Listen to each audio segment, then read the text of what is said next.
Sagun seta Johar gate ko amge amit bairi YouTube channel pata ko sanam ko ge sagun daram tehnya kahani do gate ko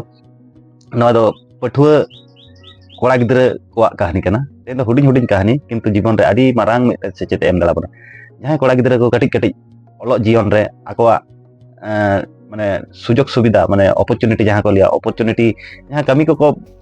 pachla idiya jahan opportunity liya ko no ko big opportunity hej len khai gurohna unku ko lagi no kahani do katik macha kahani ada interesting kahani chalo tahle bon sanam kotek bon anjom sari lege kahani to nongkana miteng atu re miteng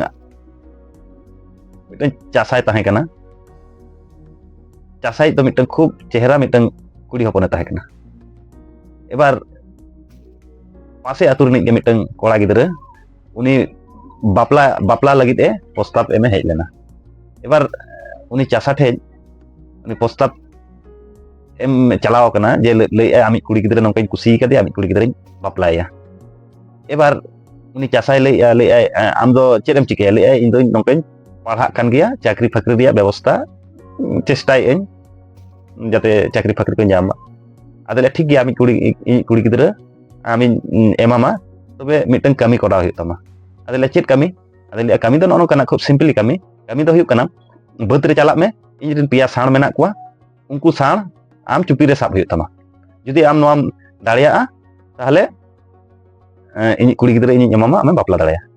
ᱮᱵᱟᱨ ᱩᱱᱤ ᱠᱚᱲᱟ ᱜᱤᱫᱽᱨᱟᱹ ᱢᱟ ᱡᱚᱛᱷᱟᱨᱤᱛᱤ ᱩᱱᱤ ᱪᱟᱥᱟ ᱠᱟᱛᱷᱟ ᱟᱸᱡᱚᱢ ᱠᱟᱛᱮ ᱠᱷᱩᱵ ᱨᱟᱹᱥᱠᱟᱹᱭ ᱵᱩᱡᱷᱟᱹᱣ ᱠᱮᱜᱼᱟ ᱡᱟᱦᱟᱸ ᱠᱩᱠᱢᱩᱭ ᱧᱮᱞ ᱞᱮᱜᱼᱟ ᱚᱱᱟ ᱠᱩᱠᱢᱩ ᱟᱡ ᱢᱚᱱᱮ ᱠᱮᱜᱼᱟ ᱡᱮᱢᱚᱱ ᱦᱚᱭᱛᱳ ᱥᱟᱠᱥᱮᱥᱚᱜ ᱛᱤᱧᱟ ᱩᱱᱤ ᱪᱟᱥᱟ ᱠᱟᱛᱷᱟ ᱢᱚᱛᱚ ᱵᱟᱹᱫᱽ ᱨᱮ ᱪᱟᱞᱟᱣᱮᱱᱟ ᱵᱟᱹᱫᱽ ᱨᱮ ᱪᱟᱞᱟᱣ ᱠᱟᱛᱮ ᱛᱤᱸᱜᱩ ᱟᱠᱟᱱᱟ ᱮᱵᱟर ᱥᱚᱨᱵᱚᱯᱨᱚᱛᱷᱚᱢ ᱪᱟᱥᱟ ᱢᱤᱫᱴᱟᱝ ᱥᱟᱬ ᱩᱰᱩᱠ ᱠᱮᱫᱮᱭᱟ ᱟᱡᱟᱜ ᱜᱚᱲᱟ ᱠᱷᱚᱡ ᱩᱱᱤ ᱫᱚ ᱟᱹᱰᱤ ᱢᱟᱨᱟᱝ ᱥᱟᱬ ebar nyel kate de obakena leai nui sar ma sab ma bang ganoa ebar arho miten ditio sar opekare tahena ditio sar opekare tahen kha ditio sar udukena uni khoj ma arho marang adi marang uni do adi arho hingsro khub mane bhayankor ge nyelok kanai uni nyel tege botorena botor kate ado bai sab dal dia ar ditio sar udukena uni do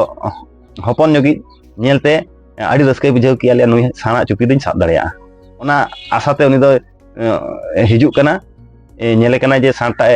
setter idina menka nyele kana hej kate uni sana chupi ge banua kate ko noa huding macha kahani jibon re abo aima marang siknate em dare abon kana jahan jeta opportunity bon nyama pathua gidra ko mane pathua jahan iye ko ona opportunity abo hataw tabon pe je arho noa khoj betar amem dareya je betar arhom nyama kintu jahan ama samang re mena ona marang grohon me noa katik macha kahani jibon re adi marang sechet em dara bona nito jahan chakri korena crisis huyuk kana jahan gidra ko arho betar opportunity bon panjaya onka te mid din hilo uni mane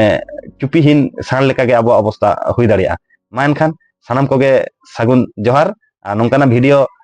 nyam khatir noa channel subscribe ka tabon pe prottek seta nongkana kichu video se motivation kahani manmi related human related fact sara dunia dharti reya समस्या समाधान reya joto tuku koraw ganoa katik ape ko samare pasna huyuga main khan sanam koge ar mid dhaw johar